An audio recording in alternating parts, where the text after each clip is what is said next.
রোহিঙ্গা সংকটে 9 বছরের প্রত্যাবাসন অনিশ্চিত। জাতিসংঘে আন্তর্জাতিক সমর্থন আদায়ের চেষ্টায় বাংলাদেশ। চীনের কূটনৈতিক ভূমিকা কাজে লাগিয়ে দর কষাকষি করতে চায় ঢাকা। সরকারের 6 মাসের মাথায় মন্ত্রিসভার রদবদল ইতিবাচক বলছেন বিশ্লেষকরা। আকার আর না বাড়ানোর আহ্বান। মন্ত্রণালয়ের কাজে মূল্যায়নের ওপর সামনেও পরিবর্তনের ইঙ্গিত। অবৈধ ফোন ঠেকাতে আবারও ফিরছে এনইআইআর ব্যবস্থা। হ্যান্ডসেট একবারই নিবন্ধন, বন্ধ হচ্ছে না অনুমোদনহীন কোনো ফোন। গ্রাহক ভোগান্তি কমার আশা। রংপুরে ঝুঁকিপূর্ণ অ্যাম্বুলেন্সের ছড়াছড়ি, নেই পর্যাপ্ত চিকিৎসা সরঞ্জাম, ইচ্ছেমতো ভাড়া আদায়ের অভিযোগ। সরকারি পরিবহন সেবার সংকট পুঁজি করে রমরমা বাণিজ্য। এবং ইরানের উপর নতুন করে অর্থনৈতিক নিষেধাজ্ঞা। যুক্তরাষ্ট্রের সব ধরনের আয়ের উৎস বন্ধ করে আন্তর্জাতিকভাবে বিচ্ছিন্ন করাই লক্ষ্য। অর্থনৈতিক সন্ত্রাস বলছে তেহরান।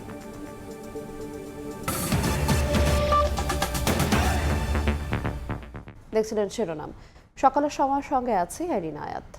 রোহিঙ্গা ঢলের 9 বছরেও শুরু হয়নি প্রত্যাবাসন। সম্প্রতি মিয়ানমার 3 লাখ রোহিঙ্গাকে রাখাইনের বাস্তুচ্যুত বাসিন্দা হিসেবে স্বীকার করলেও ফেরত নেওয়া নিয়ে কাটেনি অনিশ্চয়তা। জাতিসংঘে নতুন করে আন্তর্জাতিক চাপ তৈরির পাশাপাশি চীনের কূটনৈতিক ভূমিকা কাজে লাগিয়ে প্রত্যাবাসন এগিয়ে নিতে চায় ঢাকা। আন্তর্জাতিক সম্পর্ক বিশ্লেষকদের পরামর্শ, মিয়ানমারের অর্থনৈতিক স্বার্থকে কাজে লাগিয়েই বাড়াতে হবে চাপ। সাতিলা শারমিনের রিপোর্ট। জাতিগত নিধনের মুখে 2017 সালে মিয়ানমার থেকে বাংলাদেশে আশ্রয় নেন লাখ লাখ রোহিঙ্গা। 9 বছরে সেই সংখ্যা বেড়ে দাঁড়িয়েছে 12 লাখের বেশি। এর সঙ্গে প্রতি বছর ক্যাম্পে যুক্ত হচ্ছে প্রায় 25,000 নতুন শিশু। অথচ এখনও শুরু হয়নি প্রত্যাবাসন। দীর্ঘস্থায়ী এই সংকট এখন বাংলাদেশের নিরাপত্তা, অর্থনীতি ও আঞ্চলিক স্থিতিশীলতার জন্য বড় চ্যালেঞ্জ হয়ে উঠেছে। সম্প্রতি রোহিঙ্গা জনগোষ্ঠীকে বাঙালি দাবি করে মিয়ানমারের বিবৃতি নতুন করে অনিশ্চয়তায় ফেলেছে প্রত্যাবাসন প্রক্রিয়াকে। এছাড়া রাখাইনের নিরাপত্তা পরিস্থিতি উন্নত হলে বাংলাদেশ থেকে 3 লাখ রোহিঙ্গাকে ফেরত নেয়ার কথা বলেছে নেইপিদো। এই অবস্থানেও লুকিয়ে আছে শুভঙ্করের ফাঁকি। সময় সংবাদকে পররাষ্ট্র প্রতিমন্ত্রী হুমায়ুন কবির জানান, সেপ্টেম্বরে জাতিসংঘ সাধারণ পরিষদের অধিবেশনে রোহিঙ্গা সংকট নিয়ে নতুন করে আন্তর্জাতিক সমর্থন আদায়ের চেষ্টা করবে বাংলাদেশ। চীনের কূটনৈতিক ভূমিকার কথাও তুলে ধরে তিনি বলেন, বেইজিংয়ের প্রস্তাবিত অর্থনৈতিক করিডোর সহ পারস্পরিক স্বার্থকে কাজে লাগিয়ে মিয়ানমারের সঙ্গে প্রত্যাবাসন নিয়ে দর কষাকষি জোরদার করতে চায় Dhaka. Prime minister Tarique Rahman and president Xi Jinping তাদের ব্যক্তিগত সম্পর্ক এই জিনিসটাকে একটা জায়গা করে দিবে আলাপ আলোচনার, এবং মায়ানমার গভর্নমেন্টের সাথে কাজ করে আমরা একটা জায়গায় নিয়ে যেতে পারবো। It's an art of bargaining and arguing from a position of strength. আমরা এই রোহিঙ্গা ক্রাইসিস আবার ওয়ার্ল্ডের অ্যাটেনশনে নিয়ে আসতে পারবো আমাদের 81st সেশনের presidency of the UN general অ্যাসেম্বলির মাধ্যমে। মিয়ানমারের অর্থনৈতিক স্বার্থকে প্রত্যাবাসনের সঙ্গে যুক্ত করে উইন উইন কাঠামো তৈরির পরামর্শ বিশ্লেষকদের। তাদের মতে কেবল রাজনৈতিক বা মানবিক চাপ নয়, অর্থনৈতিক প্রণোদনা ও স্বার্থের হিসাবও মিয়ানমারের উপর কার্যকর চাপ তৈরিতে কাজে লাগাতে হবে। একটা ইকোনমিক ইনসেন্টিভ তৈরি করা যায় কিনা, যেটা ইকোনমিক করিডোরের মাধ্যমে সম্ভব, একটা উইন উইন সিচুয়েশন, যেখানে মিয়ানমারও বুঝতে পারবে যে রোহিঙ্গাদের ফেরত আনলে তারও লাভ আছে, অর্থনৈতিক লাভ আছে। এখন পর্যন্ত সেই জায়গায় আমরা যেতে পারিনি। জাতিসংঘে এমনি যে খুব একটা লাভ হবে না, যতবার আমরা জাতিসংঘে যাব মিয়ানমার তত কঠিন হবে। রোহিঙ্গা পরিস্থিতি নিয়ে 90 দিনের হালনাগাদ প্রতিবেদন তৈরির কাজ করছে সরকার। 9 বছর ধরে প্রত্যাবাসন আটকে থাকায় আন্তর্জাতিক চাপ, কূটনৈতিক তৎপরতা এবং মিয়ানমারের সঙ্গে স্বার্থভিত্তিক আলোচনাকেই এখন এগিয়ে যাওয়ার প্রধান পথ হিসেবে দেখছে ঢাকা। সাতিলা শারমিন, সময় সংবাদ, ঢাকা। আর্মড পুলিশ ব্যাটালিয়ন আইন 2026-এর খসড়ার নীতিগত ও চূড়ান্ত অনুমোদন দিয়েছে মন্ত্রিসভা। খসড়া আইনটি জনমত যাচাইয়ের উদ্দেশ্যে স্বরাষ্ট্র মন্ত্রণালয়ের ওয়েবসাইটে সংযুক্ত করা হয়েছে। গত সোমবার বিকেলে সচিবালয়ের প্রধানমন্ত্রীর সভাপতিত্বে মন্ত্রিসভার বৈঠকে আর্মড পুলিশ ব্যাটালিয়ন আইনের খসড়ার চূড়ান্ত অনুমোদন দেয়া হয়। পুলিশ বাহিনীর অধীনে এই ব্যাটালিয়ন পুলিশের একজন অতিরিক্ত মহাপরিদর্শকের নিয়ন্ত্রণ ও তত্ত্বাবধানে পরিচালিত হবে। এর আগে শিক্ষা সহায়তা ট্রাস্টের কার্যক্রম নিয়ে বৈঠকে মিড ডে মিলে শিক্ষার্থীদের পুষ্টিকর ও নিরাপদ খাবার নিশ্চিতে গুরুত্ব আরোপ করেন প্রধানমন্ত্রী। একই সঙ্গে ষষ্ঠ থেকে স্নাতক পর্যন্ত মেয়েদের জন্য সার্বজনীন উপবৃত্তি আবারও চালুর সম্ভাবনা পর্যালোচনার নির্দেশ দেন তিনি। সাবেক প্রধানমন্ত্রী বেগম জিয়ার আমলে মেয়েদের জন্য চালু হওয়া সার্বজনীন উপবৃত্তি কর্মসূচির প্রভাব, অর্জন এবং মিড ডে মিলের বিস্তারিত আলোচনা হয়।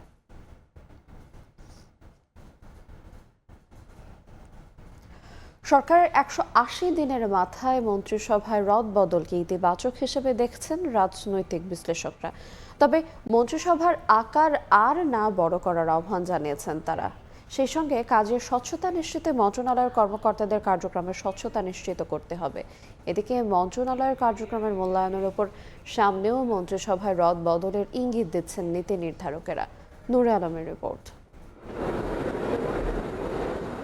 প্রধানমন্ত্রী তারেক রহমানের নেতৃত্বে বিএনপি সরকার দায়িত্ব নেয়ার 6 মাসের মাথায় মন্ত্রিসভায় দলবদল করা হয়েছে। গত 21 আগস্ট নতুন 4 জন মন্ত্রী ও 2 জন প্রতিমন্ত্রী শপথ গ্রহণ করেন।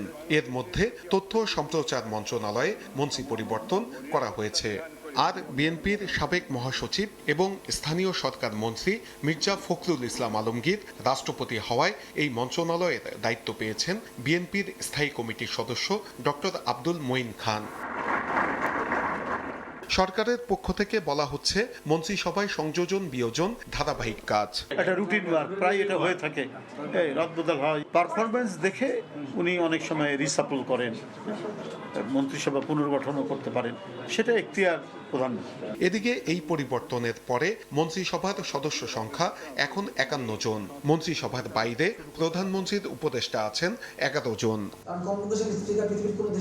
মন্ত্রিসভার এই পরিবর্তনকে সরকারের 6 মাসের কর্ম মূল্যায়ন হিসেবে দেখছেন রাজনৈতিক বিশ্লেষকরা। তারা বলছেন নিয়মিতভাবে মন্ত্রণালয়গুলোর কার্যক্রমের মূল্যায়ন করতে হবে। মাননীয় প্রধানমন্ত্রী জনাব তারেক রহমান যে স্টাইলে গভর্নমেন্ট পরিচালনা করছেন তার মধ্যে কয়েকটা দিক খুব স্পষ্ট। একটা হলো জবাবদিহিতার মাত্রাটা অনেক হাই, তিনি জবাবদিহিতা নিশ্চিত করতে চান। তবে একটা জিনিস মনে রাখতে হবে, কাকে কোন মন্ত্রণালয়ে দিচ্ছেন, কেন দিচ্ছেন এবং কাকে কোন কী কারণে চেঞ্জ করছেন, এটার জন্য আসলে স্ট্যান্ডার্ড নির্ধারিত থাকে। সেই সঙ্গে মন্ত্রিসভার আকার নিয়েও সরকারকে ভাবতে হবে। স্বৈর শাসনের সময় সীমাহীন লুটপাটের কারণে অর্থনৈতিক অবস্থা ভালো না, তাই সরকারের কোষাগারের উপর যেন চাপ না পড়ে সেদিকে নজর রাখার আহ্বান বিশেষজ্ঞদের। যতদূর সম্ভব এটাকে সংখ্যাটা একটা সীমার মধ্যে রেখে মন্ত্রিপরিষদকে রাখাটাই উত্তম। এই মুহূর্তে আর কি কীভাবে তাদের পারফরমেন্সকে বাড়ানো যায় সেদিকে নজর দেওয়া যায়। এদিকে আরও কয়েকটি মন্ত্রণালয়ে কর্মকাণ্ডের মূল্যায়নের উপর মন্ত্রিসভায় রদবদল হওয়ার সম্ভাবনার কথা বলছেন নীতি নির্ধারকরা। সরকারের যেসব পরিকল্পনা রয়েছে সেগুলোর সফল বাস্তবায়ন করতে হলে মন্ত্রণালয়ের কর্মকর্তাদের কার্যক্রমের স্বচ্ছতা ও জবাবদিহিতা নিশ্চিত করতে হবে। সেই সঙ্গে যোগ্য ও মেধাবীদের গুরুত্বপূর্ণ জায়গায় পদায়ন করতে হবে বলছেন বিশেষজ্ঞরা। নূরে আলম, সময় সংবাদ, ঢাকা। গত 6 মাসে গুম নিয়ে জামায়াতের সহকারী সেক্রেটারি জেনারেল হামিদুর রহমান আজাদের ভুয়া তথ্যে সমালোচনার ঝড় উঠেছে। বক্তব্যের জন্য ভুল স্বীকার করে দুঃখ প্রকাশ করেছেন তিনি।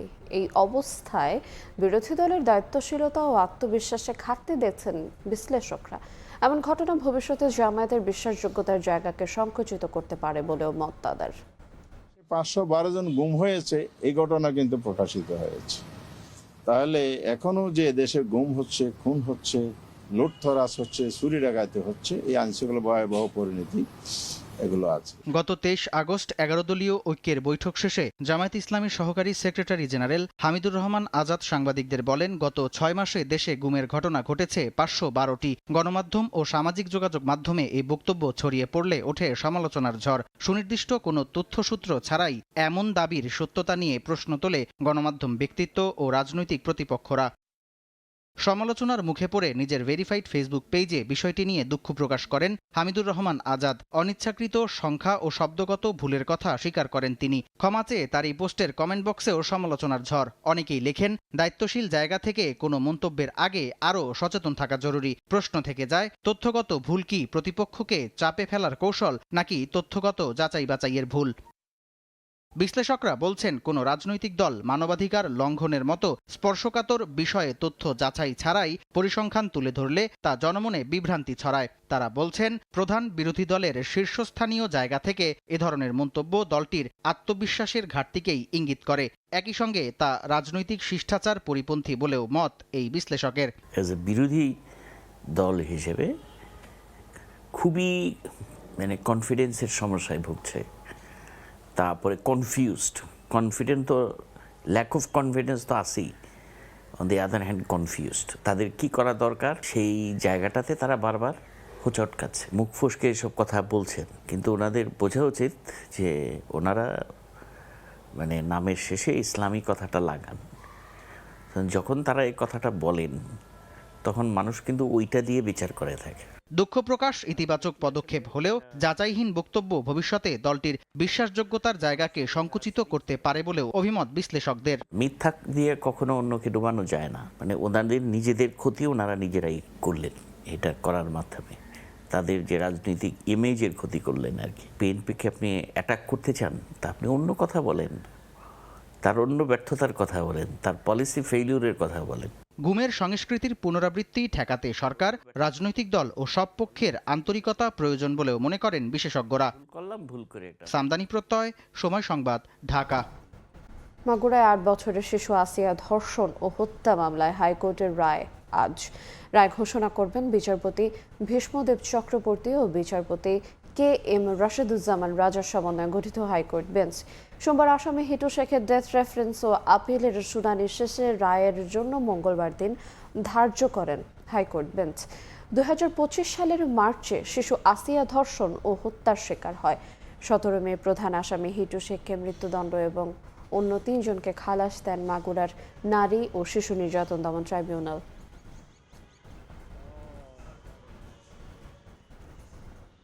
অবৈধ ফোন ঠেকাতে আবারও ফিরছে এনআইআর ব্যবস্থা, তবে সহজ করা হচ্ছে নিবন্ধন প্রক্রিয়া। নতুন ব্যবস্থায় হ্যান্ডসেট একবারই নিবন্ধন করতে হবে, এরপর সেটের হাত বদলে থাকছে না পুনঃনিবন্ধনের নিয়ম। বাদ যাচ্ছে গ্রাহকের এনআইডি, সিম নম্বর এবং IMEI নম্বর একসঙ্গে ডেটাবেজে যুক্ত করার বিধান। বন্ধ হচ্ছে না নেটওয়ার্কে সচল কোনো আনঅফিসিয়াল ফোন। টেলিযোগাযোগ উপদেষ্টা বলছেন নতুন নিয়মে গ্রাহক ভোগান্তি কমবে, হ্যান্ডসেটের নিরাপত্তার পাশাপাশি রাজস্ব পাবে সরকার। শুভ খানের রিপোর্ট। যোগাযোগ কিংবা ইন্টারনেটের দুনিয়ায় বিচরণে ফিচার ও স্মার্টফোন ব্যবহার করেন দেশে প্রায় 19 কোটি সিম সংযোগধারী। খাত সংশ্লিষ্টদের তথ্য 20,000 কোটি টাকার হ্যান্ডসেটের বাজারে বছরে চাহিদা প্রায় 3 কোটি পিস। এর মধ্যে প্রায় 40%ই শুল্ক ফাঁকি দিয়ে আনা অবৈধ ফোনের দখলে। এতে বছরে 2,000 কোটি টাকা রাজস্ব হারাচ্ছে সরকার। ঘটছে মোবাইল কেন্দ্রিক নানা অপরাধ। অপরাধ নিয়ন্ত্রণ এবং শুল্ক ফাঁকি রোধে 2021 সালে ন্যাশনাল ইকুইপমেন্ট আইডেন্টিটি রেজিস্টার বা NEIR সিস্টেম চালুর উদ্যোগ নেয় বিটিআরসি। তবে জটিল শর্তের বেড়াজালে কয়েক দফায় চেষ্টার পরও পূর্ণাঙ্গভাবে এই ব্যবস্থা কার্যকর করা যায়নি। এবার শর্ত সহজ করে হ্যান্ডসেট নিবন্ধন ব্যবস্থা কার্যকরের উদ্যোগ নিয়েছে সরকার, যেখানে বৈধ অবৈধ নিশ্চিতে হ্যান্ডসেট একবারই নিবন্ধন করতে হবে। এরপর আর সেট বিক্রি বা হাত বদলে নিবন্ধনের বাধ্যবাধকতা থাকছে না। নেটওয়ার্কের সচল আনঅফিসিয়াল ফোনও বন্ধ হবে না। বিদেশ থেকে ফোন আনতে মানতে হবে NBR এর বিধান। আমি কিনে আমার ফ্যামিলির সাথে শেয়ার করছি।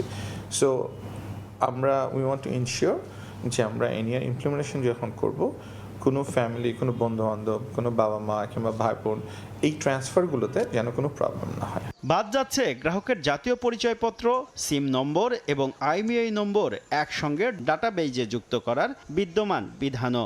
নতুন নিয়মে শুধু সিম এবং IMEI নম্বর ডাটাবেজে যুক্ত হবে। আগের যে জটিল প্রক্রিয়া ছিল NIDর সাথে ট্যাগিং, সেটা এখন থাকছে না। 2-3 বছরের মধ্যে মোটামুটি আমরা একটা ক্লিন IMEI বেস পাবো। চুরি করা বন্ধ হবে আশা করছি। বর্তমানে হ্যান্ডসেট আমদানিতে 58% শুল্কের বিপরীতে সংযোজন পর্যায়ে দিতে হয় প্রায় 16 থেকে 18% শুল্ক। এই হার কমানোর আহ্বান হ্যান্ডসেট উৎপাদকদের। 15-16% আমাদের এখন আছে। তো সেই ক্ষেত্রে যারা আমদানি করবে তাদের 35 to 40-র মধ্যে যদি ট্যাক্স নিয়ে আসা হয়, বৈধভাবে যারা আমদানি করছে তারাও বিজনেসে আসুক। এনইআইআর ব্যবস্থা পূর্ণাঙ্গ কার্যকরের আগে আগামী মাস থেকে পাইকারি ও খুচরা বিক্রেতা সহ অংশীজনদের মতামত সংগ্রহ করবে বিটিআরসি। শুভ খান, সময় সংবাদ, ঢাকা। ঠাকুরগাঁও শহরের বিভিন্ন এলাকায় সড়কের মাঝে ঝুলছে বৈদ্যুতিক সংযোগের তার, কোথাও আবার সড়কের উপরই দাঁড়িয়ে আছে খুঁটি। এতে যানবাহন আটকে প্রায় ঘটছে দুর্ঘটনা। বিদ্যুতের তারে মাঝে মধ্যেই ধরছে আগুন। দ্রুত ব্যবস্থা না নিলে বড় ধরনের অগ্নিকাণ্ড সহ দুর্ঘটনার শঙ্কা করছেন স্থানীয়রা। তবে দ্রুত তার সরিয়ে নেয়ার আশ্বাস দিয়েছে নেসকো। রুবেল ইসলামের ছবিতে জিয়াউর রহমান বকুলের রিপোর্ট। শহরের বিভিন্ন আঞ্চলিক সড়ক ও প্রধান সড়কের উপর দিয়ে টানা হয়েছে বিদ্যুতের তার। আবাসিক ও বাণিজ্যিক প্রতিষ্ঠানে সংযোগ দিতে সড়কের উপর দিয়ে অল্প উচ্চতায় ঝুলিয়ে রাখা এসব তারে বাড়ছে দুর্ঘটনার ঝুঁকি। আবারও কোথাও কোথাও সড়কের উপর দাঁড়িয়ে রয়েছে বিদ্যুতের খুঁটি। ঠাকুরগাঁও জেলা শহরের নরেশ চৌহান সড়ক, north circular road, college road সহ গুরুত্বপূর্ণ সড়কের চিত্র এমন। সামান্য উচ্চতায় টানা বিদ্যুতের তারের কারণে যানবাহন চলাচলে বিঘ্ন হচ্ছে। পাশাপাশি বিদ্যুতের খুঁটি সহ বিভিন্ন স্থানে স্তূপ করে রাখা বিদ্যুতের তারে মাঝে মধ্যেই ধরছে আগুন। দ্রুত ব্যবস্থা না নিলে বড় ধরনের অগ্নিকাণ্ড সহ দুর্ঘটনার শঙ্কা করছেন স্থানীয়রা। তারগুলো এমন ভাবে দিয়েছে তারা, বড় গাড়িগুলো যেতে পারছে না। ট্রাকের মালের সাথে তারগুলো লেগে ছিঁড়ে যায়। এখানে মাঝে মাঝে আগুন ধরতেছে এবং এটা আমাদের জনজীবনের জন্য একটা দুর্ভোগের শিকার হচ্ছে আমরা। ঝুলন্ত বিদ্যুতের তারে ঝুঁকির কথা স্বীকার করে দ্রুত সরিয়ে নেওয়ার আশ্বাস দিয়েছে নেসকো। লিংক রাস্তা বলেন, ছোট ছোট রাস্তা, এগুলো আসলে দুই পাশে করা সম্ভব হয়নি, যার কারণে এক পাশ থেকে যখন উপর পাশে নিয়ে গেছে সার্ভিসটা দেখা গেছে যে অনেকেরই একটু কি হয়েছে, ডাউন হয়ে গেছে। এগুলো আমরা দেখে দেখে রেনোভেশন করার চেষ্টা করতেছি। নেসকোর তথ্য মতে জেলায় আবাসিক ও বাণিজ্যিক পর্যায়ে প্রায় 40,000 গ্রাহক রয়েছে। জিয়াউর রহমান বকুল, সময় সংবাদ, ঠাকুরগাঁও। উন্নত জীবনের আশায় পাড়ি জমিয়েছিলেন যুক্তরাষ্ট্রে, কিন্তু সেই স্বপ্নের দেশেই বন্দুক সহিংসতায় প্রাণ গেল ইউসুফ রাজুর। 22 আগস্ট রাতে নিউ ইয়র্কের ব্রুকলিনের রেস্তোরাঁয় ঢুকে গুলি চালায় অস্ত্রধারী। বুকে গুলিবিদ্ধ হয়ে ঘটনাস্থলে মারা যান নোয়াখালীর সোনাইমুড়ির ইউসুফ। মৃত্যুর খবরে কান্নায় ভেঙে পড়েন স্বজনরা। এদিকে গুলিতে আহত আরেক বাংলাদেশি রাসেল হাসপাতালে চিকিৎসাধীন। পৌনে 3 বছর আগে দেশ ছাড়ার পর বাড়ি ফেরা হয়নি। ছোট মেয়ে 2.5 বছরের রাইসা কোনোদিন সামনাসামনি দেখেনি বাবাকে। অবুঝ শিশুটি এখনো বোঝে না তার বাবা আর কোনোদিন ফিরবে না। বড় মেয়ে নাইমা আর স্ত্রী পলি আক্তার এখন ব্যাকুল হয়ে অপেক্ষা করছেন নিথর দেহের জন্য। যুক্তরাষ্ট্রে বন্দুকধারীর গুলিতে বাংলাদেশি ইউসুফ রাজুর মর্মান্তিক মৃত্যুতে স্তব্ধ পুরো পরিবার। আমার ছোট বোন এখন আমার বাবাকে দেখে নাই, বাবার আদরও পায় নাই। তারা আমার স্বামীকে হত্যা করেছে, তাদের বিচার চাই। আর সরকারের কাছে আমার এটাই আমার স্বামীকে তাড়াতাড়ি দেশে পাঠানো হোক। এই খবরে আমার মা বাবা দুজন বারবার অজ্ঞান হয়ে যাচ্ছে। আমি বিশ্বাস করতে পারতেছি না যে আমার ভাই মারা গেছে। হত্যাকারীদের গ্রেফতার এবং রাজুর মরদেহ দ্রুত দেশে ফিরিয়ে আনতে সরকারের হস্তক্ষেপ কামনা করেছে শোকাহত স্বজনরা। ঘর নাই, দুয়ার নাই, কিছুই নেই। আমি একবার সত্য না, এখন আমি দেশে থাকতে পারি না। আমি কি করব? বাচ্চা কাচ্চা এগুলো। তার মৃত্যু সব তছনছ করে দিয়েছে। তা আমরা এলাকাবাসীর পক্ষ থেকে সরকারের কাছে আকুল আবেদন, তার লাশটা যাতে সরকার সহযোগিতায় আমাদের কাছে পৌঁছায় দেয়। সরকারের কাছে আবেদন থাকবে ওর জন্য, ওর ফ্যামিলির জন্য যেন কিছু একটা করে। 22 আগস্ট রাতে নিউ ইয়র্কের ব্রুকলিনে রেস্তোরাঁয় ঢুকে নির্বিচারে গুলি চালায় এক অস্ত্রধারী। এতে বুকে গুলিবিদ্ধ হয়ে ঘটনাস্থলেই নিহত হন নোয়াখালী সোনাইমুড়ির ইউসুফ রাজু। আহত হন রাসেল নামে আরেক বাংলাদেশি। সময় সংবাদ, নোয়াখালী। শরীরে আঁচড়ের চিহ্ন ও টাকা দেখে সন্দেহ। এরপর স্থানীয় একজনের দেয়া তথ্যের ভিত্তিতে রংপুরের 4 হত্যাকাণ্ডের রহস্য উদ্ঘাটনের দাবি পুলিশের।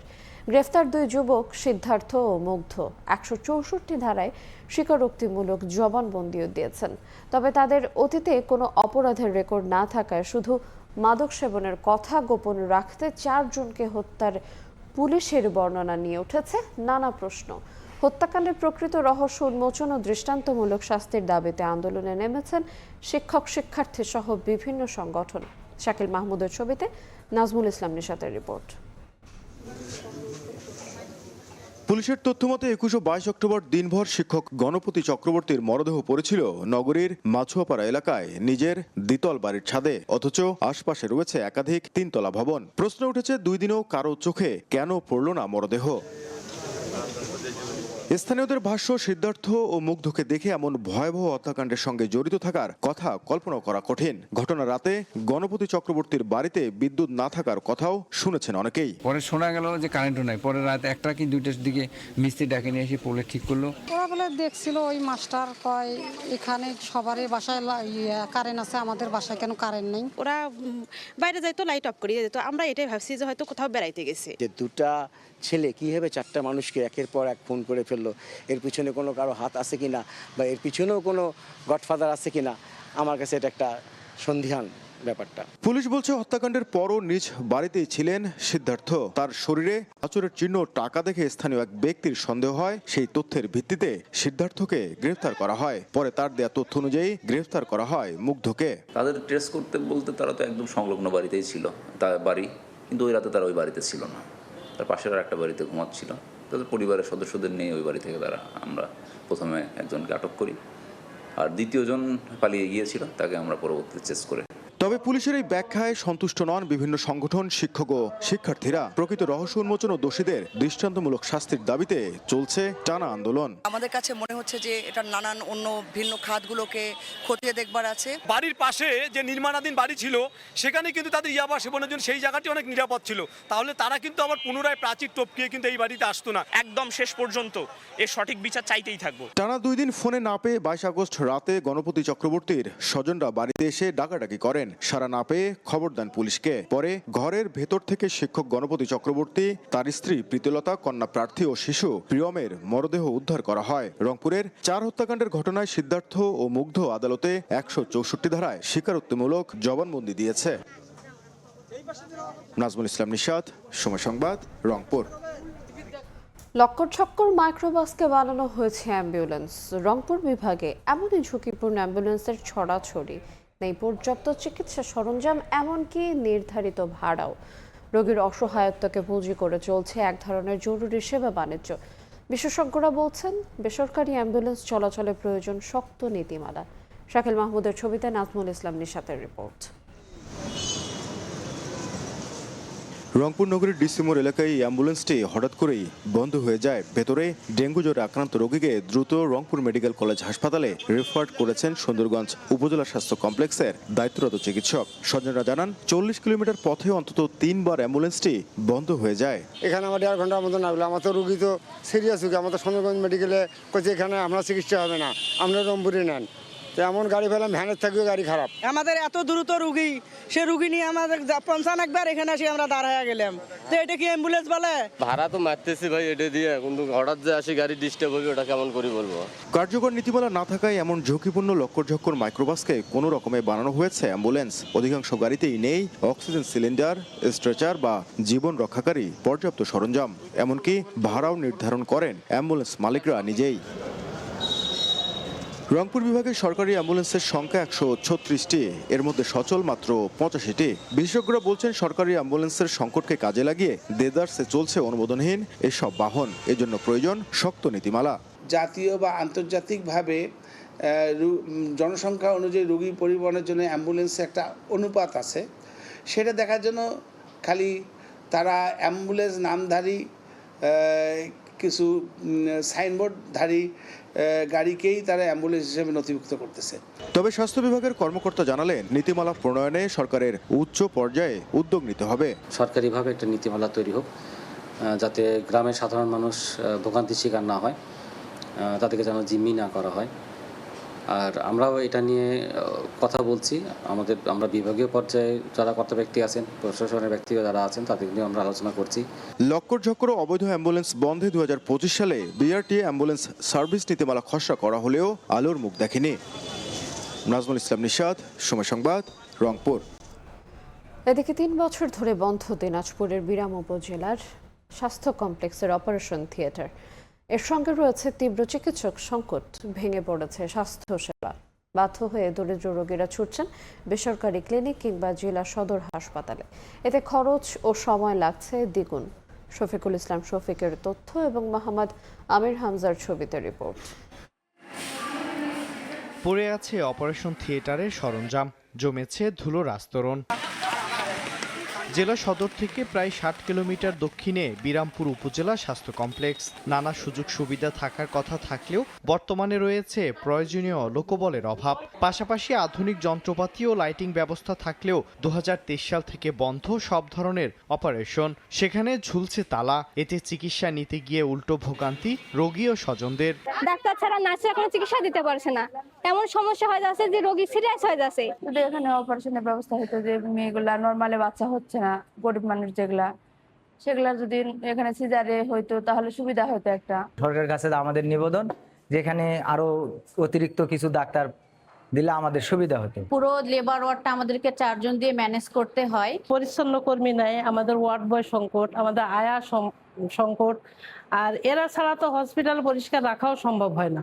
এদিকে হাসপাতাল কর্তৃপক্ষ বলছে প্রয়োজনীয় লোকবল চাওয়া হয়েছে, জনবল পেলেই দ্রুত ওটি চালু ও সব সমস্যার সমাধান হবে। কিছুদিন আগেও আমরা এর জন্য চাহিদা পত্র পাঠিয়েছি, যেন আমাদেরকে দ্রুত জনবলগুলো নিয়োগ দেওয়া হয় এবং এই স্বাস্থ্য সেবাটাকে যাতে সুন্দরভাবে আমরা পরিচালনা করতে পারি। 50 শয্যার হাসপাতালটিতে 11 জন কনসালটেন্ট থাকার কথা থাকলেও বর্তমানে আছেন মাত্র 2 জন। এছাড়া 18 জন মেডিকেল অফিসারের বিপরীতে কর্মরত আছে 7 জন। সময় সংবাদ, হিলি। বড়ি আবহাওয়ার কবলে পড়ে বঙ্গোপসাগরে বরগুনার একটি মাছ ধরা ট্রলার ডুবে 14 জেলে নিখোঁজ হয়েছেন। শুক্রবার 14 জেলে নিয়ে পাথরঘাটা থেকে বঙ্গোপসাগরে মাছ শিকারে যায় এফবি বরকত। সোমবার বিকেলে পটুয়াখালীর কুয়াকাটা থেকে 50 কিলোমিটার দক্ষিণ পূর্বে গভীর বঙ্গোপসাগরে বৈরী আবহাওয়ার কবলে পড়ে ট্রলারটি ডুবে যায়। এরপর থেকে ট্রলারে থাকা 14 জেলের সঙ্গে যোগাযোগ বিচ্ছিন্ন হয়ে যায়। নিখোঁজ জেলেদের সন্ধানে আরেকটি মাছ ধরা ট্রলার পাঠানো হয়েছে।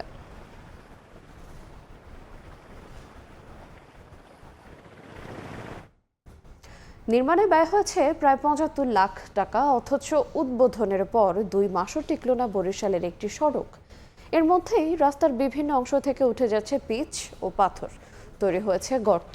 কাজ শেষ হতে না হতে সড়কের এমন বেহাল দশায় তীব্র ক্ষোভ জানিয়েছেন এলাকাবাসী। তবে অভিযোগ খতিয়ে দেখে দ্রুত ব্যবস্থা নেওয়ার আশ্বাস কর্তৃপক্ষের। সুমন হাসানের তোলা ছবিতে বিস্তারিত মেহেদি হাসান বাপ্পির রিপোর্টে। উঠে গেছে পিচ আর পাথর, কোথাও তৈরি হয়েছে গর্ত, আবার বৃষ্টির পানিতে পাথর ভেসে নেমেছে সড়কের 2 পাশে। দেখে বোঝার উপায় নেই 2 মাস আগে সড়কটি নতুন করে নির্মাণ করা হয়েছে।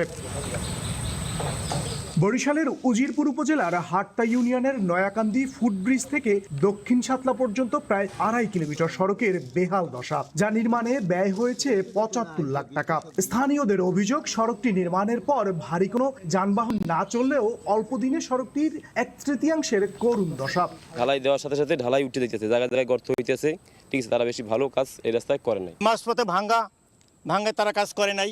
সামনে পিচ জায়গায় জায়গায় দিয়েছে, জায়গায় দেয় নাই। আমরা চলি যে খালি একটু অটো রিক্সা, একটু ভ্যান, এই যে চলতে পারি না। এই যে রাস্তার অবস্থা, এই পাথরগুলি উঠে যাইতে আছে, গাড়ির চাক্কার সাথে সাথে গুল্লায় উঠে যাইতেছে। তবে নিম্নমানের কাজের অভিযোগ মানতে নারাজ সংশ্লিষ্টরা। ঠিকাদার প্রতিষ্ঠান ও উপজেলা প্রকৌশলীর দাবি, অতিরিক্ত বৃষ্টির কারণে সড়কের এমন ক্ষতি হয়েছে। ক্ষতিগ্রস্ত অংশগুলো মেরামত করে দেওয়ার আশ্বাস সংশ্লিষ্টদের। ভাঙিয়ে যাওয়ার কারণে আমরা রিসিভ করতে পারিনি, আমরা ওইটারে ট্যাকট করে আমরা প্রাইম করে দেবো। এটা কিন্তু আমরা ইঞ্জিনিয়ারের সাথে কথা বলছি, সে বলছে আপনি এই বৃষ্টিটা না কমলে করেন না। 5 থেকে 6টা স্পট, যেটা হয়তো বা 5 ফিট বাই 10 ফিট জায়গা ধরে, এরকম কয়েকটা জায়গায় আমাদের মনে হয়েছে যে এখানে মনে হয় মানে পানি জমার কারণে এরকম হতে পারে। সেখান থেকে হয়তোবা মানে খোয়া ওঠার মতো উপক্রম হয়েছে। তো এটা আমাদের পর্যবেক্ষণ আছে। তবে সড়কটির নির্মাণ মান খতিয়ে দেখার কথা বলছেন এলজিডির জেলা কর্মকর্তা। জমিনে আমাদের টিম পাঠিয়ে রাস্তাটি আমরা পরিদর্শন করব এবং কি কারণে এই রাস্তাটি পাথর ধুয়ে 2 পাশে গেছে, এটা একটা মানে সুনির্দিষ্ট কারণ। এবং আমাদের যদি কোনো এই ধরনের কাজে নিজেদের কোনো গাফলতি বা নিজেদের কোনো ভুল হয়ে থাকে, এমনও হইতে পারে যে আসলে রাস্তাটা বৃষ্টি হওয়ার কারণে অতিরিক্ত ওভারফ্লোর কারণেও হইতে পারে। এলজিডির তথ্য বলছে, চলতি বছরের জানুয়ারিতে সড়কটির কাজ শুরু হয়ে 7 এপ্রিল তা বুঝিয়ে দেয় ঠিকাদারি প্রতিষ্ঠান। মেহেদি হাসান বাপ্পি, সময় সংবাদ, বরিশাল। লালমনিরহাট জংশন রেলওয়ে স্টেশনের ওপর নির্মিত ওভারব্রিজে ছাউনি বা শেড না থাকায় চরম দুর্ভোগে যাত্রীরা। রোদ বৃষ্টি মাথায় নিয়েই পারাপার হতে হচ্ছে ওভারব্রিজ। রেলওয়ে প্রশাসনের পক্ষ থেকে সমাধানের আশ্বাস দেওয়া হলেও নেই বাস্তবায়ন। আমিনুল ইসলামের তোলা ছবি এবং সুফিয়ান আল হাসানের পাঠানো তথ্য নিয়ে থাকছে report. Lalmonirhat junction railway station, এখানে প্রতিদিন যাতায়াত করেন হাজার হাজার যাত্রী, কিন্তু স্টেশনের প্ল্যাটফর্মগুলোকে সংযুক্ত করা ফুটওভার ব্রিজটিতে নেই কোনো ছাউনি। সামান্য বৃষ্টি কিংবা কড়া রোদে যাত্রীদের পোহাতে হচ্ছে চরম ভোগান্তি। সবচেয়ে বেশি কষ্টে পড়েন অসুস্থ রোগী, নারী ও শিশু যাত্রীরা। বারবার সংশ্লিষ্ট কর্তৃপক্ষকে জানানো হলেও কোনো সমাধান না হওয়ায় ক্ষোভ প্রকাশ করেন যাত্রীরা। বৃষ্টি হলেও সমস্যা, রোদ হলেও সমস্যা।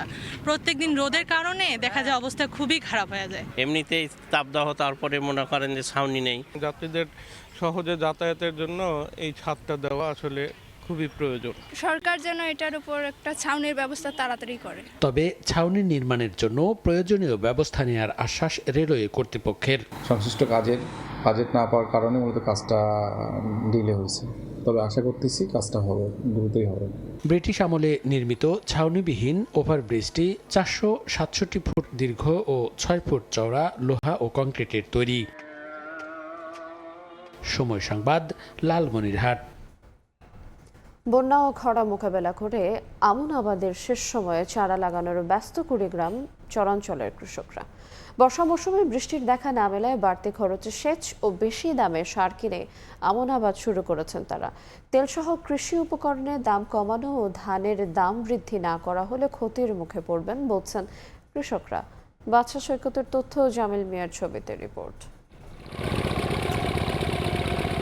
ডিজেল চালিত স্যালো মেশিনে সেচ হাল চাষের পর জমিতে আমন চারা লাগাতে ব্যস্ত কৃষক। তবে বৃষ্টির অভাব ও শেষ সময়ে বন্যার শঙ্কায় অনাবাদি পড়ে আছে শত শত হেক্টর জমি। আমন চারা লাগানোর উপযুক্ত সময় মধ্য জুলাই থেকে মধ্য আগস্ট পেরিয়ে গেলেও এখনো জমিতে চারা লাগাচ্ছেন কুড়িগ্রামের ওপর দিয়ে প্রবাহিত ব্রহ্মপুত্র, ধরলা ও তিস্তা সহ 16 নদ নদীর অববাহিকার কৃষকরা। আগামী সেপ্টেম্বর পর্যন্ত বন্যার সম্ভাবনা থাকলেও জীবন জীবিকার তাগিদে ঝুঁকি নিয়ে আমন আবাদ শুরু করছেন কৃষকরা।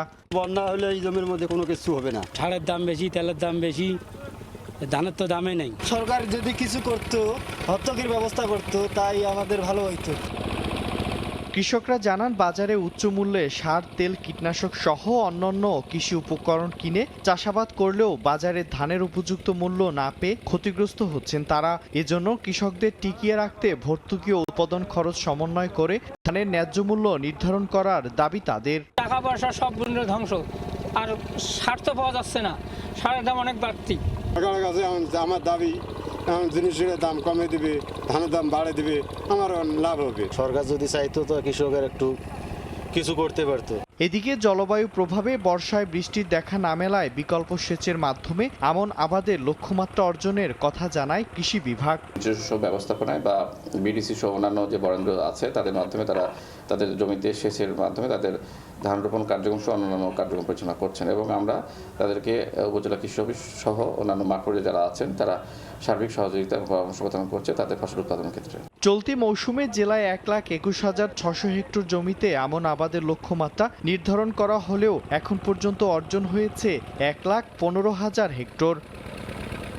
সময় সংবাদ, কুড়িগ্রাম। পাট চাষ নিয়ে হতাশ রংপুরের কৃষকরা। শ্রমিক, সার ও কীটনাশকের দাম বাড়লেও বাজারে মিলছে না কাঙ্ক্ষিত মূল্য। যদিও কৃষি বিভাগের দাবি, ন্যায্য মূল্য নিশ্চিতের পাশাপাশি উৎপাদন খরচ কমাতে কৃষকদের সব ধরনের পরামর্শ দেয়া হচ্ছে। তারেকুল ইসলামের ক্যামেরায় রেদওয়ান হিমেলের রিপোর্ট। কোথাও পাট কাটা, কোথাও জাগ দেওয়া, আবার কোথাও আঁশ ছাড়ানোর কাজ চলছে। তবে সোনালী আঁশের এই ফসল উৎপাদনে স্বস্তি নেই কৃষকদের। তাদের অভিযোগ, বীজ, সার, কীটনাশক ও শ্রমিক খরচ বাড়ায় উৎপাদন ব্যয় বেড়েছে কয়েক গুণ, কিন্তু বাজারে পাট বিক্রি করতে গিয়ে মিলছে না কাঙ্ক্ষিত দাম। এতে দিন দিন কমছে পাট উৎপাদনে আগ্রহ। খরচ হেভি, মানে খরচ বিঘা প্রতি মানে হয় 7-8 হাজার যায় খরচ। 700-800 টাকা সব নেয় ধোয়া, বলছেন পোষায় না। কৃষ্ণের দাম বেশি, তোমাদের অবস্থা সামনে বছর করবো না করবো এটা কোনো নিশ্চিত নাইও। কিন্তু কীটনাশক সব কিছুর দাম বেশি, আমরা এগুলা বাজারে নিয়ে গেলে সেরকম দাম পাচ্ছি না। তবে কৃষি বিভাগ বলছে উন্নত জাতের পাট চাষ এবং উৎপাদন খরচ কমাতে কৃষকদের নিয়মিত পরামর্শ দেয়া হচ্ছে। মনে করি না যে পাট হারিয়ে যাবে বা পাট চাষে আগ্রহ থাকবে না, যেহেতু আমাদের সোনালী ফসল পাট সরকার পাটকল চালুর ব্যাপারে কৃষকদের পক্ষেই সিদ্ধান্ত গ্রহণ করে আসছে। নতুন যে জাতগুলো রয়েছে রবি 1, সবুজ সোনা, এই জাতগুলো সম্প্রসারণের মাধ্যমে আমরা আশা করি কৃষক পুরাতন জাতের পরিবর্তে এগুলো চাষ করলে তারা লাভবান হবে। কৃষি সম্প্রসারণ অধিদপ্তরের তথ্য মতে রংপুর কৃষি অঞ্চলে এবার পাট চাষের লক্ষ্যমাত্রা ধরা হয়েছে 49,930 হেক্টর। এর বিপরীতে আবাদ হয়েছে 50,792 হেক্টর জমিতে। সোনালী আঁশ পাটের একদিকে বাড়ছে উৎপাদন খরচ, অন্যদিকে মিলছে না কাঙ্ক্ষিত মূল্য, ফলে হতাশ কৃষকরা।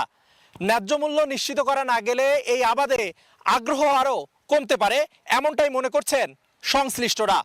রিদওয়ান হিমেল, সময় সংবাদ, রংপুর।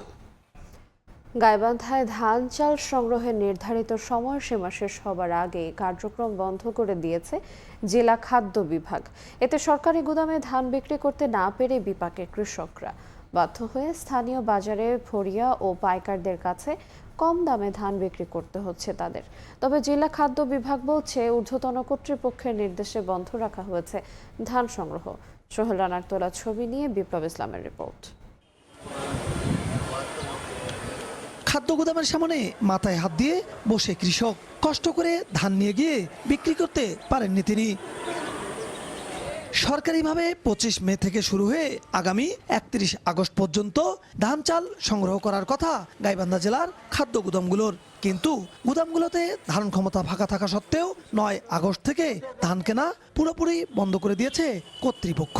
এতে বিপাকে পড়েছেন জেলার প্রান্তিক কৃষকরা। গোলায় উদ্বৃত্ত ধান থাকলেও সরকারি গুদামে তা বিক্রি করতে পারছেন না তারা। বাধ্য হয়ে তাই ধর্ণা দিতে হচ্ছে স্থানীয় পাইকারদের কাছে।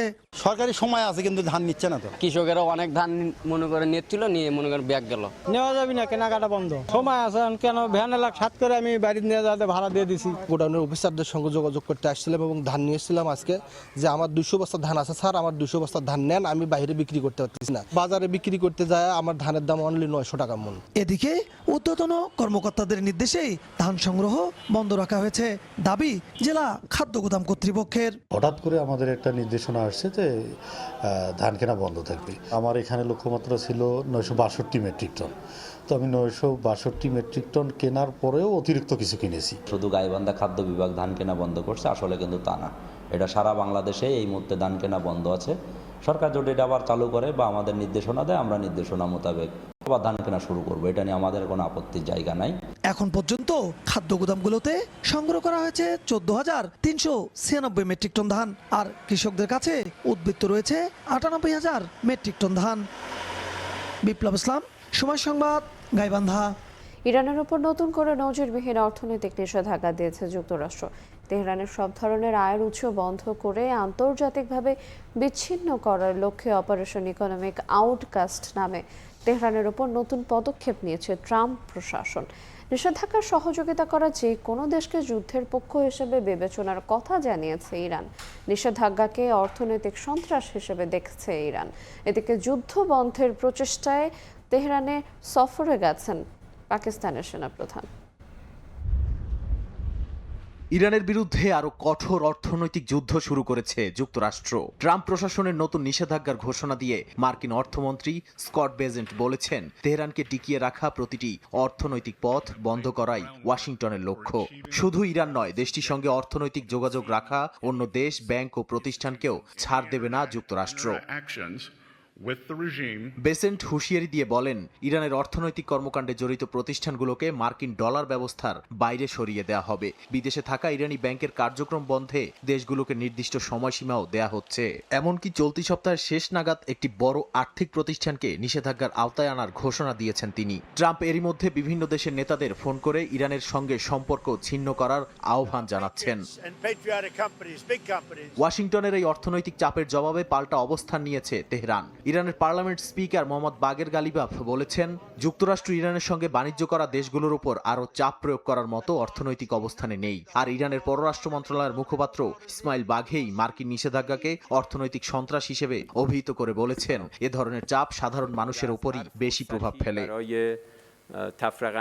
নতুন নিষেধাজ্ঞার পাশাপাশি সবচেয়ে বড় ঝুঁকি এখন হরমুজ প্রণালী। বিশ্বের অন্যতম গুরুত্বপূর্ণ জ্বালানি পরিবহন পথটি ঘিরে যুক্তরাষ্ট্র ইরানের বিরোধ আরও তীব্র হয়েছে। ইরান বলছে, তাদের নির্ধারিত নিয়ম ভঙ্গ করে কোনো জাহাজ হরমুজ অতিক্রম করলে জরিমানা, আটক, এমনকি জাহাজ জব্দও করা হতে পারে। এরই মধ্যে ৪৫টি তেলবাহী ট্যাঙ্কারকে কালো তালিকাভুক্ত করেছে তেহরান। অন্যদিকে মার্কিন প্রেসিডেন্ট ডোনাল্ড ট্রাম্প দাবি করেছেন, ইরানের বিরুদ্ধে তার দেশ জয়ী হচ্ছে। একই সঙ্গে ওয়াশিংটন জিরো লিকেজ নীতি নিয়ে নিষেধাজ্ঞা বাস্তবায়নের কথা জানিয়েছে। তবে উত্তপ্ত মধ্যপ্রাচ্যে শান্তির বার্তা নিয়ে ছুটে চলছে ইসলামাবাদ। পাকিস্তানের সেনাপ্রধান ফিল্ড মার্শাল আসিম মুনির তেহরানে গিয়ে ইরানের শীর্ষ কর্মকর্তাদের সঙ্গে বৈঠক করেছেন। মুনির জানিয়েছেন, আঞ্চলিক স্থিতিশীলতা ফিরিয়ে আনতে তিনি প্রচেষ্টা অব্যাহত রাখবেন। নাদিম মারজান, সময় সংবাদ। ভারতের মোদী সরকারের দেয়া প্রতিশ্রুতি পূরণ না হওয়ায় আগামী 5 সেপ্টেম্বর দিল্লিতে যুব সমাবেশের ঘোষণা দিয়েছে ককরোচ জনতা পার্টি। এক বিবৃতিতে সংগঠনটি জানিয়েছে, ইন্ডিয়া গেট থেকে মিছিল শুরু হয়ে নয়াদিল্লির পুলিশ সদর দফতরের দিকে যাবে। এতে শিক্ষার্থী ও বিভিন্ন যুব সংগঠনও যোগ দেবে বলে জানায় সিজেপি। পাশাপাশি যুব সমাজকে দেয়া মোদী সরকারের সব কথা বাস্তবায়ন না করায় তীব্র নিন্দা জানায় সংগঠনটি। গত মাসে ভারতের যন্তর মন্তরের আন্দোলন শেষ হলেও থামছে না ককরোচ জনতা পার্টি। নিট কেলেঙ্কারির দায়ে 1 মাসব্যাপী বিক্ষোভের পর তৎকালীন শিক্ষামন্ত্রী ধর্মেন্দ্র প্রধান পদত্যাগ করতে বাধ্য হন। এরপর আন্দোলনকারীদের বিরুদ্ধে করা মামলা প্রত্যাহার ও নিট কেলেঙ্কারিতে ক্ষতিগ্রস্ত পরিবারকে সহায়তা সহ বেশ কিছু প্রতিশ্রুতি দেয় মোদী সরকার। তবে শান্তিপূর্ণ আন্দোলন শেষ করতে সরকার যে প্রতিশ্রুতি দিয়েছে তা বাস্তবায়ন না হওয়ায় 5 সেপ্টেম্বর দিল্লিতে বড় যুব সমাবেশের ঘোষণা দিয়েছে সিজেপি। এক বিবৃতিতে সংগঠনটি হুঁশিয়ারি দিয়ে জানায়, প্রতিশ্রুতি পূরণে কোনো ধরনের গড়িমসি মেনে নেওয়া হবে না। কেন্দ্রীয় সরকারের পক্ষ থেকে কার্যকর পদক্ষেপ না নেওয়ায় দেশবাসী ও যুব সমাজকে প্রস্তুত থাকার আহ্বান জানিয়েছে ককরোচ জনতা পার্টি।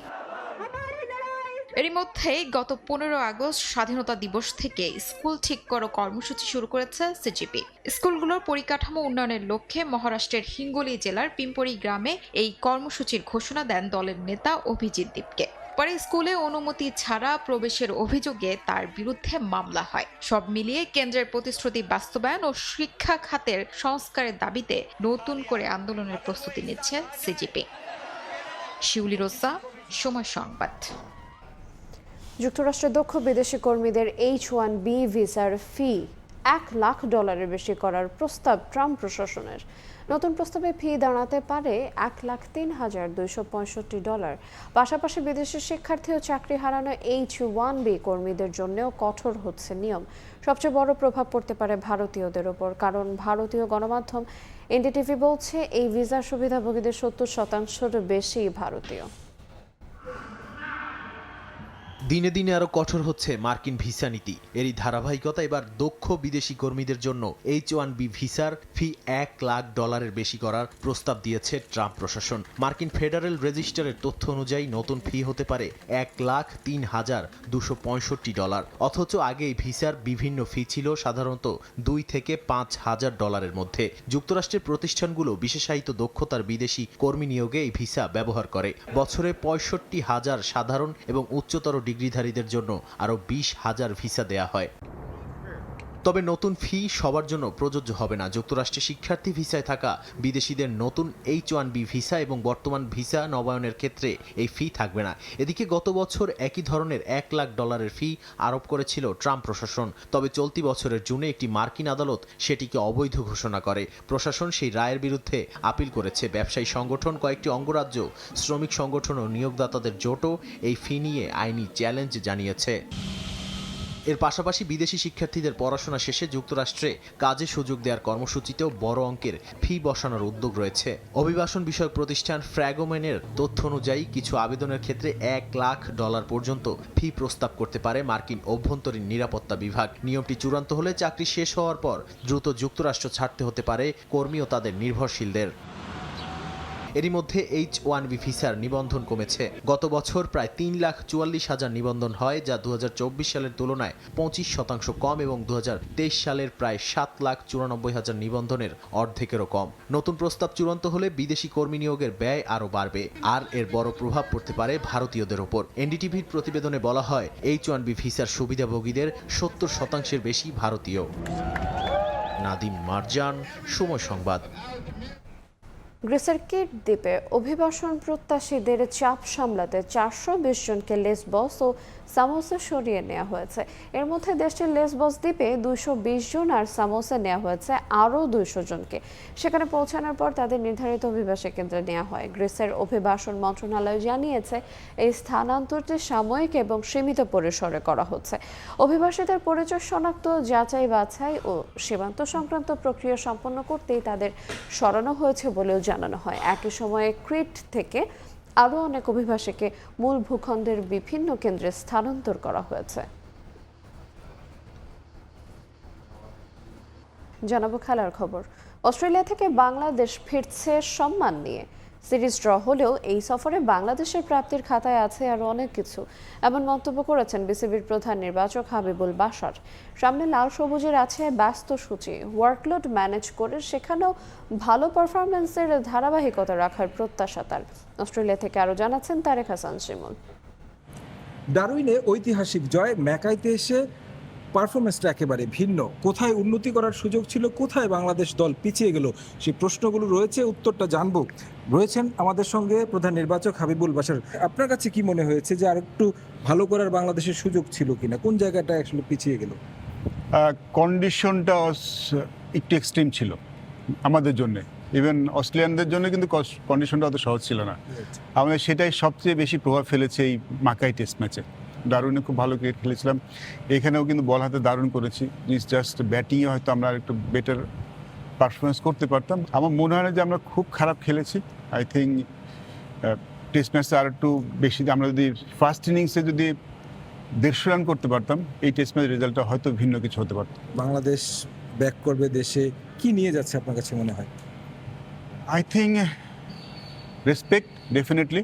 বাংলাদেশ র্যাঙ্কিংয়ে এখন সবচেয়ে ছিল, আমরা মানে এত 6 নম্বরে এর আগে কখনো আসিনি। আমাদের সুযোগ আছে আরও উপরে যাওয়ার র্যাঙ্কিংয়ে। এটা একটা ব্যাপার। আমাদের টেস্ট চ্যাম্পিয়নশিপ যে লক্ষ্য নিয়ে আগাচ্ছি আমরা, সেই লক্ষ্য কিছু একটা অনেক গুরুত্বপূর্ণ, মানে যে পয়েন্টটা দরকার ছিল, এই পয়েন্টগুলো দেখলে আমাদের অনেক কাজে লাগবে। শান্ত প্রেস কনফারেন্সে বলেছিলেন যে তিনি রিভিল করেননি, তার টেস্ট নিয়ে অনেক বড় একটা স্বপ্ন আছে। আসলে আপনার এজ আ প্রধান নির্বাচক, আপনিও বা কি স্বপ্ন দেখেন টেস্ট ক্রিকেটকে নিয়ে? আই থিঙ্ক টেস্ট ক্রিকেটে বাংলাদেশ কত ভালো, এটা প্রমাণ করার তেমন কিছু নেই আমাদের কাছে। আমার মনে হয় এভরিওয়ান নোজ অ্যাবাউট ইট। শুধুমাত্র এই অস্ট্রেলিয়া ডারউইন টেস্ট ম্যাচ না, তার আগে প্রিভিয়াস টেস্ট ম্যাচগুলি দেখেন, I think we proved ourselves. আমাদের সামনে 5টা টেস্ট ম্যাচ আছে। আফগানিস্তানের টেস্ট ম্যাচটা টেস্ট চ্যাম্পিয়নশিপের পার্ট নয়, বাট পরের যে 2টি টেস্ট ম্যাচটা ওয়েস্ট ইন্ডিজ এবং সাউথ আফ্রিকা, এই 2টি টেস্ট ম্যাচ আমাদের, এই 4টি টেস্ট ম্যাচ আমাদের জন্য খুব ইম্পর্টেন্ট। সো আমাদেরকে একটু প্ল্যান করতে হবে। প্ল্যান করতে মেনে শেষ আমরা সেটাই করছি, যে আমাদের ওই 4টা টেস্ট ম্যাচে ওয়েস্ট ইন্ডিজ এবং সাউথ আফ্রিকা আমাদের বেস্ট পসিবল সাইডটা, আমাদের সবাইকে ফিট পাওয়াটা খুব ইম্পর্টেন্ট। তো সেটার জন্যই কী করা উচিত, এটা নিয়ে আসলে আমরা বেশি আলাপ করছি। ধন্যবাদ আপনাকে। দর্শক শুনছিলেন প্রধান নির্বাচক হাবিবুল বাশার আসলে বলছিলেন যে বাংলাদেশ দলের এখন চোখ সামনে যে সম্মানটা অর্জন করেছে বাংলাদেশ দল, সেই সম্মানের সঙ্গে বাংলাদেশ টেস্ট ক্রিকেটে এগিয়ে যেতে চায়। তারেক হাসান শিমুল, সময় সংবাদ, মাকায়, অস্ট্রেলিয়া। সকালের সবার এ পর্যায়ে শীর্ষ সংবাদগুলো জানিয়ে দেবো আরেকবার। রোহিঙ্গা সংকটের 9 বছরেও প্রত্যাবাসন অনিশ্চিত। জাতিসংঘে আন্তর্জাতিক সমর্থন আদায়ের চেষ্টায় বাংলাদেশ চীনের কূটনৈতিক ভূমিকা কাজে লাগিয়ে দর কষাকষি করতে চায় ঢাকা। সরকারের 6 মাসের মাথায় মন্ত্রিসভায় রদবদলকে ইতিবাচক বলছেন বিশ্লেষকরা। আকার আর না বাড়ানোর আহ্বান, মন্ত্রণালয়ের কাজের মূল্যায়নের উপর সামনেও পরিবর্তনের ইঙ্গিত। এবং অবৈধ ফোন ঠেকাতে আবারও ফিরছে NEIR ব্যবস্থা। হ্যান্ডসেট একবারই নিবন্ধন বন্ধ হচ্ছে না অনুমোদনহীন কোনো ফোন, গ্রাহক ভোগান্তি কমার আশা।